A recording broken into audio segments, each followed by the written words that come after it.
और कैसे हो बच्चे, सब ठीक। Welcome back to our YouTube channel commerce के सितारे। आज के इस वीडियो में हम बात करने जा रहे हैं सीए और उसके अलावा के बहुत सारे कोर्सेज के लिए जो सीए के अंडर कवर होते हैं।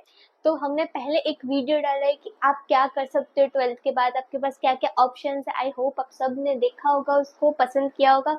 और आज हम लेकर आए आपके लिए सीए और सीए के रिगार्डिंग जो भी सर्टिफिकेट कोर्स है उसके, या जो भी सर्टिफिकेट कोर्स आपके पास सीए के साथ अवेलेबल है उसको हम देखेंगे। ठीक है, देखो नॉर्मल टर्म्स में हम देख लेते हैं। अपने पास है सीए है और सीए के साथ आप लोग कर सकते हो एसीसीए, मतलब सीए कर सकते हो या तो एसीसीए कर सकते हो। ठीक है, दोनों में से कोई एक कर सकते हो। अब ये दोनों करके आप कहाँ पहुंच सकते हो, तो सीएफ में और सीपीए। ठीक है, यहाँ तक क्लियर। क्या करना है आपको, या तो सीए करना है या तो एसीसीए करना है। ठीक है, तब आप ये कर सकते हो और ये भी कर सकते हो। ठीक है, और अगर आपको ये दोनों करना है, ये दोनों में से कोई एक करना है अपने को, तो अपने को क्या कंप्लीट चाहिए, बीकॉम, बीबीए एंड बीसीए। मतलब आपकी कोई भी बैचलर्स डिग्री कंप्लीट होनी चाहिए तो आप ये दोनों कोर्स कर सकते हो। ठीक है, यहाँ तक क्लियर। उसके लिए फिर आपको सीए करने की जरूरत नहीं है, एसीसीए भी करने की जरूरत नहीं है। पर उसके लिए आपको क्या पहले कंप्लीट करना पड़ेगा, अपनी बैचलर्स डिग्री कंप्लीट करनी पड़ेगी। यहाँ तक क्लियर। अब आप पूछोगे कि मैम एसीसीए करने में कितना टाइम लगता है, एसीसीए क्या होता है, सीए क्या होता है, ये सारे आपके डाउट्स होंगे ना। तो ये देख लेते हैं, चलो। सीए और एसीसीए, एसीसीए करने में आपको कम से कम 2 इयर्स लगते हैं, कम से कम। नॉर्मल टर्म्स में बोल रही हूँ 2 इयर्स। ठीक है, इसके पास भी हमारे पास आते हैं 3 स्टेजेस, मतलब आपको 3 स्टेज से गुजरना पड़ेगा तब जाके आपको मिलेगा एसीसीए का सर्टिफिकेट। एसीसीए हमारे पास कब कौन सी कंट्रीज में अवेलेबल है, तो 180 कंट्रीज में आपका ये कोर्स अवेलेबल है। मतलब आप अगर ये सर्टिफिकेट लेके जा रहे हो तो आपको 180 कंट्रीज में जॉब मिल सकती है। ठीक है, तो अब इसका ड्यूरेशन कितना है मैंने बताया, 2 साल बताया। ठीक है आपको। अब इसको करने के लिए आपको क्या क्या चीजें करनी पड़ेगी, तो जैसे सपोज करो आप कोई भी बैचलर्स डिग्री ले रहे हो। ठीक है,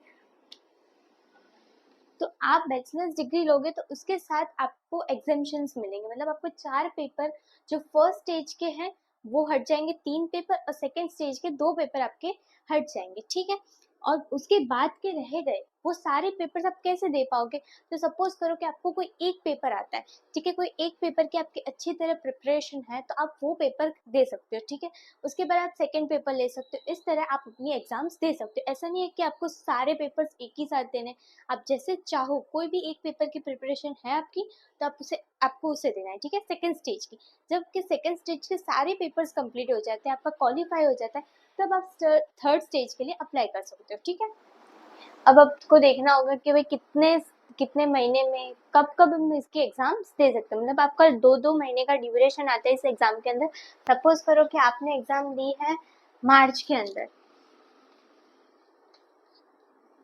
फिर आएगी आपकी एग्जाम जून के अंदर, फिर आएगी आपकी एग्जाम सितंबर के अंदर, और फिर आएगी आपकी एग्जाम दिसंबर के अंदर। ठीक है, ये ये 4 समय आपकी एग्जाम आती है, 2-2 महीने के ड्यूरेशन के अंदर आएगी। ठीक है, अब आप सोचोगे कि मैम खर्चा भी तो होगा, आप बता तो रहे हो कोर्स तो हमको अच्छा लग रहा है, पर खर्चा, तो खर्चा आपका अंदाज से मान लो 3 लाख के आजू बाजू आपका हो सकता है। आप जिस हिसाब के आप क्लास रखवा रहे हो, जिस हिसाब के आप अटेम्प्ट दे रहे हो, अगर फर्स्ट अटेम्प्ट में क्लियर कर रहे हो तो 3 लाख के अंदर अंदर आपका कंप्लीट हो जाएगा। पर आपके उससे ज्यादा अटेम्प्ट लग रहे हैं तो उससे ज्यादा भी पैसे लग सकते हैं। पर अपने को पैसे देखने से ज्यादा ये देखना चाहिए कि जितने हम पैसे डाल रहे हैं उसके सामने हमारा आउटपुट कितना है। अगर वो आउटपुट इससे ज्यादा है तो आप ये इन्वेस्ट कर सकते हो। ठीक है, चलो अब हम बात कर रहे हैं सीए पे। देखो सीए क्या है, सीए नॉर्मली बहुत ज्यादा टाइम लेता है। इंडिया का सीए में है एस्टिमेट आपका 3.5 साल ले लेगा। क्यों लेगा, क्योंकि वो अपने आप में एक बहुत लंबा कोर्स है। उसके लिए आपकी जो वैल्यू, जो आपकी इम्प्रेशन है, वो सारी बढ़ जाती है। तब जाके इतना आप जितने एफर्ट्स इसमें डाल रहे हो ना, वो सारे एफर्ट्स आपको एक टाइम पे इतने अच्छे लगेंगे ना क्यों आपको लगेगा कि हाँ अब हम अपनी लाइफ अपनी सेट है, तब आप यहाँ पे एफर्ट्स डाल रहे हो। देखो सीए आते हैं, सीए में 3 स्टेज है अपने पास, फाउंडेशन, इंटर एंड फाइनल। ये 3 स्टेज से आपको पास होना पड़ता है। फाउंडेशन आता है अपने 6 महीने का, इंटर आता है अपने एक ईयर का, और फाइनल आता है 1 ईयर का। ठीक है, अब ये वाला पेपर कब आपका हट जाएगा, जब आपका बैचलर्स कंप्लीट होगा तो ये 6 महीने आपके हट जाएंगे, मतलब आप डायरेक्ट इंटर दे सकते हो जब आपका बैचलर्स कंप्लीट होगा तब। बाकी अगर आपका बैचलर्स कंप्लीट नहीं है और आप आफ्टर 12 सोच रहे हो तो आपको फाउंडेशन देना कंपलसरी है। ठीक है, इतना डिफिकल्ट नहीं होता अगर आप ध्यान लगा के पढ़ रहे हो। अगर आप अपने दिन के 6 घंटे या 7 घंटे दे रहे हो तो आप आसानी से क्लियर कर लोगे, पर आपको देने पड़ेंगे, आपको हारना नहीं, आपको देना है टाइम इसको। ठीक है, अब देखो फाउंडेशन में अपने इंटर में अपने पास आते हैं 2 ग्रुप, ठीक है, और फाइनल में अपने पास आते हैं 2 ग्रुप। ये 2 ग्रुप 6 महीने में डिवाइडेड है। ठीक है, 6 महीने अपने को फर्स्ट ग्रुप को देने हैं और 6 महीने अपने को सेकेंड ग्रुप को देना है। अब इसमें कैसा होगा कि अगर आपको कोई एक ग्रुप परफेक्टली आता है, मतलब आपको सेकेंड ग्रुप ऐसा है कि आप कर लोगे क्लियर, तो आप सेकेंड ग्रुप की एग्जाम दो। अगर आपको ऐसा लगता है कि आप फर्स्ट ग्रुप की एग्जाम दे सकते हो तो आप फर्स्ट ग्रुप की दो। ऐसा कोई कंपलसरी नहीं कि आपको यही ग्रुप देना है। जो ग्रुप आपको इजी लगता है, जो ग्रुप आपको आता है, आप उसकी एग्जाम दे सकते हो 6 महीने के अंदर। ठीक है, और अगर आपको ऐसा लग रहा है कि 1 साल में पूरा प्रिपेयर करके दोनों ग्रुप की साथ में एग्जाम दूं और मैं क्लियर कर लूंगा तो चलेगा। ऐसा कंपलसरी नहीं है कि आपको देना ही है, आप अपने हिसाब से, आप अपनी मर्जी से दे सकते हो। अभी सीए के अंदर क्या है कि आपकी आती है 3 साल की आर्टिकलशिप, वो आपको कंपलसरी करनी ही पड़ती है। जब आपके पास आर्टिकलशिप का एक सर्टिफिकेट होगा तब आपको आसानी से आपका फाइनल क्लियर होगा, तो आपको अपनी प्लेसमेंट मिल जाएगी, आप अपना फर्म भी खोल सकते हो, ऐसा कुछ है नहीं। ठीक है, पर आपको ट्रेनिंग तो करनी ही पड़ेगी, आर्टिकलशिप तो आपको लेनी ही पड़ेगी। ठीक है, अब देखो इसमें क्या होता है कि आपके 100 मार्क्स में से 40 आना कंपलसरी है। मतलब आपका सपोज करो कि एक पेपर है 100 मार्क्स का, उसमें से आपके 40 मार्क्स आने कंपलसरी है।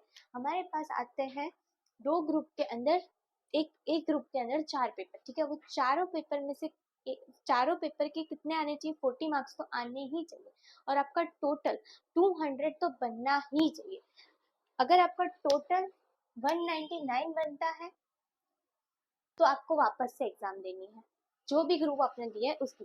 और अगर आपका टोटल अगर आपके किसी पेपर में 39 आ जाते तो भी आपको पूरे के पूरे चारों पेपर वापस देने, ये आपका चलेगा नहीं यहाँ पे। ठीक है, यहाँ तक क्लियर। ये सब में कंडीशन सेम है, अगर आप इंटर की एग्जाम दे रहे हो तो भी, फाइनल की एग्जाम दे रहे हो तो भी, सारे ग्रुप्स के लिए, 4 ग्रुप से चार ग्रुप्स के लिए ये सेम पैटर्न फॉलो होगी। एक पेपर के अंदर 40 मार्क्स और आपका टोटल चारों पेपर का बनना चाहिए 200। ठीक है, तो आप क्वालिफाई हो। अगर नहीं बन रहा है तो आप क्वालिफाई नहीं, आपको सारे पेपर वापस से देने हैं। यहाँ तक क्लियर। ACCA और CA दोनों में से कोई भी डाउट हो तो आप मुझे कमेंट सेक्शन में या इंस्टाग्राम पे बता दीजिएगा। ठीक है, अब अगर CA और ACCA कंप्लीट हो गया है आपका, ये दोनों में से कोई एक कंप्लीट हो गया तो आप CFA भी दे सकते हो, CPA भी दे सकते हो, और आप आफ्टर बैचलर्स भी दे सकते हो। ऐसा कोई ज़रूरी नहीं है कि ये दोनों होगा तो ये आप CPA कर पाओगे तो ये आप CFA कर पाओगे। ठीक है, यहाँ तक क्लियर। अगर अगर कोई भी डाउट है आपका तो आप कमेंट सेक्शन में बता देना। वीडियो पसंद आ रहा है प्लीज़ लाइक शेयर और सब्सक्राइब करो। Thanks for watching.